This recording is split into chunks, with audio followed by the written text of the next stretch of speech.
घरावर सोलर बसवायचंय ते पण खात्रीशीर आणि खिशाला परवडणारं. वीज बिलाला कायमचा फुल स्टॉप आणि सौर ऊर्जेचा जास्तीत जास्त फायदा घ्या.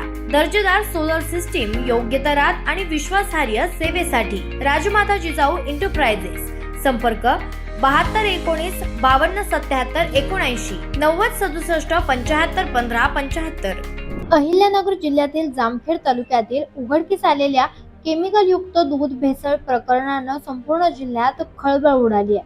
नागरिकांच्या जीवाशी थेट खेळ करणारा हा प्रकार स्थानिक गुन्हे शाखेने LCBच्या पथकानं उघड केलेला आहे व 3 जणांना अटक केली असून छापेमारी दरम्यान भेसळीसाठी वापरले जाणारे केमिकल, पावडर आणि इतर साहित्य जप्त करण्यात आले. मात्र तपासादरम्यान आणखीन तब्बल 31 जणांची नावं समोर आल्याची धक्कादायक माहिती पुढे येते. मुंबईतील भिवंडी, अहिल्यानगर जिल्ह्यातील नेवासा, जामखेड, केडगाव, तारकपूर, राहुरी, उंबरे, देवळाली, प्रवरा, मालुंजे, पारनेर, श्रीरामपूर, बीड जिल्ह्यासह आष्टी, पाटोदा, नाशिक जिल्ह्यातील निफाड येथील काही संशयितांचा यात समावेश असल्याची चर्चा आहे. त्यामुळे हा केवळ छोटा प्रकार नसून जिल्ह्याभर पसरलेलं मोठं रॅकेट कार्यरत असल्याची शक्यता वर्तवली जाते.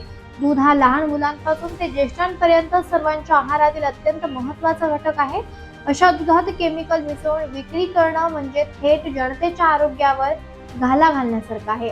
अशा भेसळीमुळे पोटाचे विकार, मूत्रपिंडावरील दुष्परिणाम तसेच इतर गंभीर आजार उद्भवू शकतात. आता सर्वसामान्य नागरिकांसमोर मोठा प्रश्न उभा राहिलेला आहे.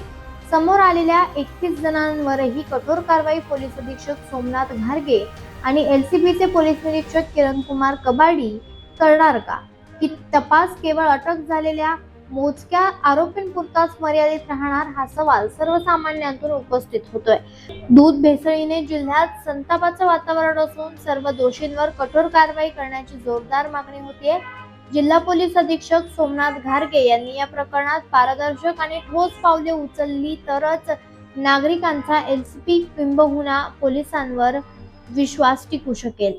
सध्या LCBचे पोलीस निरीक्षक किरणकुमार कबाडी यांच्या मार्गदर्शनाखाली हा तपास सुरू असून पुढील काही दिवसांत या प्रकरणात आणखीन मोठ्या घडामोडी होण्याची शक्यता व्यक्त करण्यात येते. संपूर्ण जिल्ह्याचं लक्ष आता LCBच्या पुढील कारवाईकडे लागलं आहे. आवाज जनतेचा, लढा सर्वसामान्य जनतेच्या न्याय हक्कांसाठी.